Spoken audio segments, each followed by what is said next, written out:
आज का जो हमारा टॉपिक है वो है glycolysis. Glyco mean glucose and lysis mean breakdown.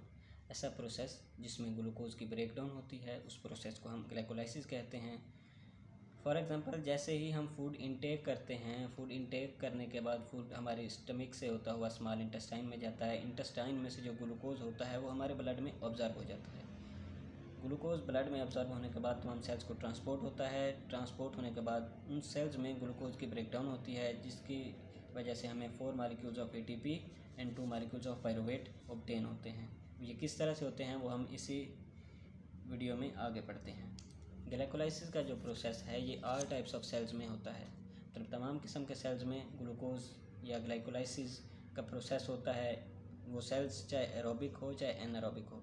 Oxygen aerobic जहाँ ऑक्सीजन प्रेजेंट होती है, एनारोबिक जहाँ ऑक्सीजन एब्सेंट होती है, बहुत कंडीशन में ग्लाइकोलाइसिस का प्रोसेस होता है। इसी वजह से इसको यूनिवर्सल सेंट्रल पाथवे भी कहते हैं। इसको EMP पाथवे भी कहते हैं। एम्बेडन मायरोव परनास साइंटिस्ट थे जिनकी वजह से इसे EMP पाथवे भी कहते हैं। उन्होंने इसको डिस्कवर किया था या ऑब्टेन किया था, उनकी वजह से इसको EMP पाथवे भी कहते हैं। कुछ सेल्स जैसे कि RBCs, brain cells and renal medulla, इन सेल्स में ये सोल सोर्स ऑफ एनर्जी है ग्लाइकोलाइसिस का प्रोसेस। मेन अगर ये ग्लाइकोलाइसिस का प्रोसेस इन सेल्स में नहीं होगा तो उसकी वजह से इनमें जो एनर्जी है वो प्रोड्यूस नहीं होगी, और अगर एनर्जी नहीं होगी तो इनकी वर्किंग नहीं होगी और ये सेल्स डेड हो सकते हैं, डिस्ट्रॉय हो सकते हैं। ग्लूकोज पे चूँकि 6 कार्बन मालिक्यूल है, इसकी वजह से ग्लूकोज की जो ट्रांसपोर्ट है वो सेल के अंदर इतनी आसानी से नहीं होती। इसकी वजह इसको ट्रांसपोर्ट करने के लिए special type of transporter present होते हैं, जिनको हम गुलेट ट्रांसपोर्टर्स भी कहते हैं। वो सेल के अंदर ग्लूकोज की ट्रांसपोर्ट को करवाते हैं।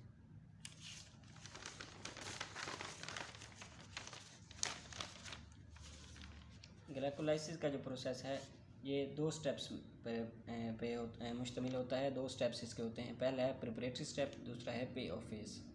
प्रिपरेटरी स्टेप में क्या होता है कि हम इसमें ATP कंज्यूम करवाते हैं, जबकि पे ऑफ फेज़ में हम ATP ऑब्टेन करते हैं।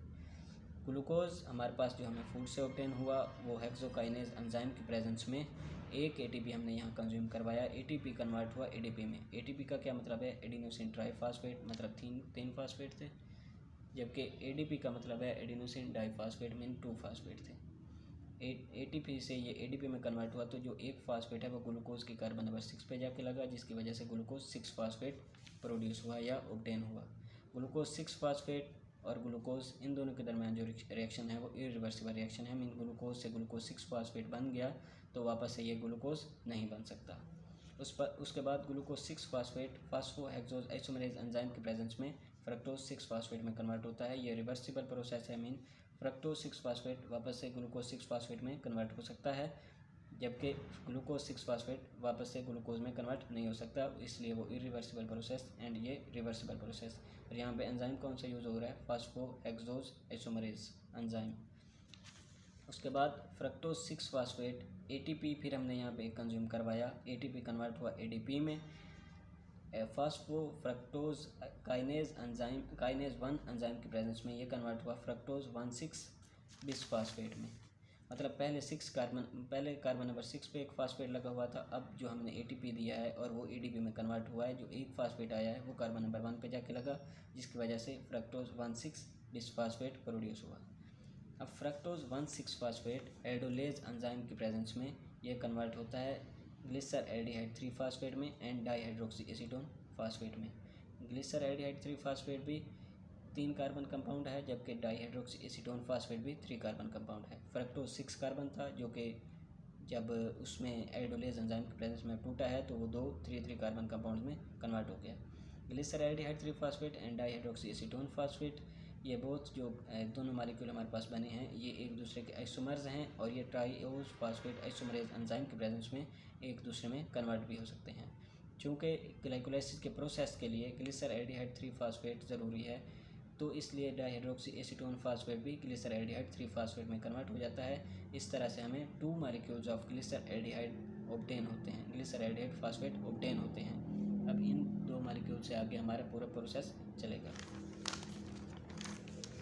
यहाँ तक प्रिपरेटरी स्टेप या प्रिपरेटरी फेज़ ख़त्म हुआ। अब हम पढ़ रहे हैं पे ऑफ फेज है। ये भी ग्लाइकोलाइसिस के दो स्टेप्स हैं, एक प्रिपरेटरी एक पे ऑफ फेज। अब हम पे ऑफ फेज पढ़ रहे हैं। अब मैंने जो जैसे हमने पढ़ा है कि दो मालिक्यूल हमें ग्लिसर एल्डिहाइड 3-फास्फेट के ऑब्टेन हुए हैं, वो ग्लिसर एल्डिहाइड डीहाइड्रोजिनेज एंजाइम के प्रेजेंस में कन्वर्ट होंगे 1,3-बिस्फास्फोग्लिसरेट में।